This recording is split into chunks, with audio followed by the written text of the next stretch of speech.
Dear friends, hello everyone. Welcome to this episode of the podcast contributed by the Buddha's Practice Incorporated of Australia. Today, we continue to delve deeply into the Shurangama Sutra. The background originates from the classic scene where Venerable Ananda requests teachings from the Buddha. Although Ananda is well versed in the Buddha's teachings, he deeply feels bound by the afflictions and cognitive obstacles, unable to awaken to the wondrously clear true mind. He earnestly implores the Buddha to provide guidance to help him attain the pure I. With wisdom, the Buddha offers profound teachings, systematically analyzing and guiding Ananda to recognize the truth of the nature of seeing, dispelling attachment to transient defilements, and revealing the true mind that neither arises nor ceases. Below, I will share the essence of this content from three perspectives: distinguishing the nature of seeing from the eye faculty, differentiating the transient defilements from the host, and manifesting the immovable nature of seeing. 1. Distinguishing the nature of seeing from the eye faculty. When Ananda first heard the Buddha's teachings, he mistakenly believed that seeing is accomplished by the eyes. The Buddha used the metaphor of a radiant fist and asked, "What do you use to see?" Ananda replied, "The eyes see."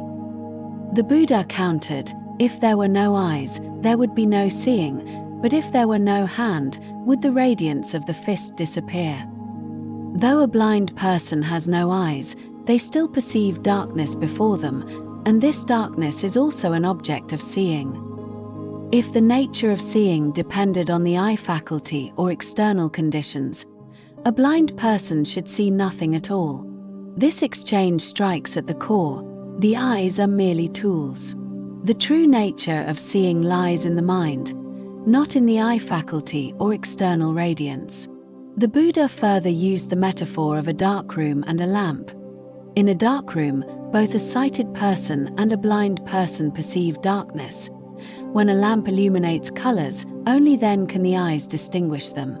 From this, it is clear that the one who sees is the mind, not the lamp. The eyes manifest colors, but the nature of seeing is the mind, not the eyes.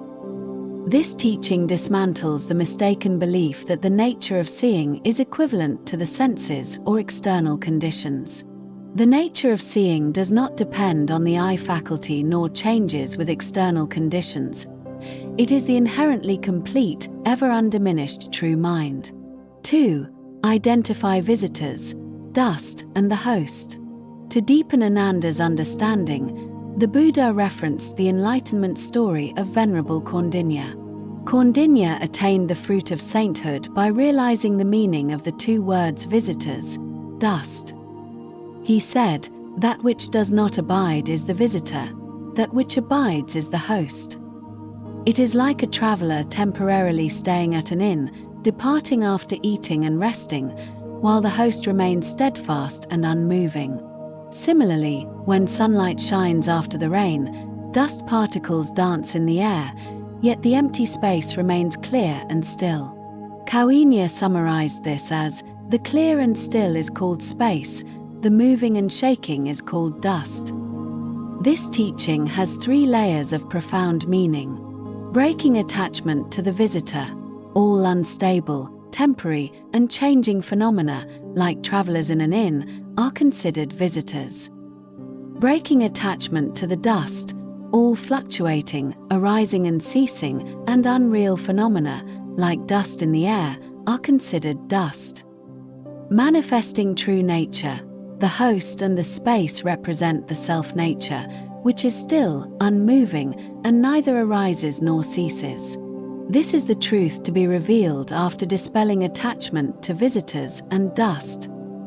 The Buddha's teachings make us understand that clinging to impermanent phenomena, whether external conditions, the body, or thoughts, is to overlook the true mind. 3. Manifesting the unmoving nature of seeing. The Buddha further guided Ananda through actions. He opened and closed his hand, asking, "Is it my hand that opens and closes, or is it your seeing that opens and closes?" Ananda replied, The Buddha's hand moves, but my seeing nature is not still. Who, then, is without abiding? The Buddha then emitted light to the left and right, and Ananda's head turned accordingly. The Buddha asked, "Is it your head that moves, or is it your seeing that moves?" Ananda replied, "My head moves on its own, but my seeing nature does not stop. Who, then, is moving?" These dialogues point to a core truth: the nature of seeing transcends movement and stillness. The opening and closing of the hand and the turning of the head are movements of the body, yet the seeing nature does not move and remains unchanged by these actions. The Buddha concluded, "That which moves is called dust, that which does not abide is called visitor." You observe Ananda, his head moves on its own, yet his seeing does not move. My hand opens and closes on its own, yet his seeing does not expand or contract. This teaching dispels attachment to movement and stillness. The nature of seeing is not affected by the opening and closing of the hand or the turning of the head, transcending the duality of movement and stillness. The Buddha ultimately revealed that sentient beings, by taking movement as the body and movement as the environment, with thoughts arising and ceasing, overlook their true nature. This leads to the mind's true nature being obscured, mistaking phenomena for the self, causing them to cycle in samsara. This is the root of our suffering. 4. Conclusion. Friends, when we no longer follow the fluctuations of movement and stillness, nor mistake phenomena for the self, our true mind naturally manifests, and wisdom and peace follow. May we encourage one another to dispel delusion, reveal truth, and awaken in this very moment. Thank you all of you.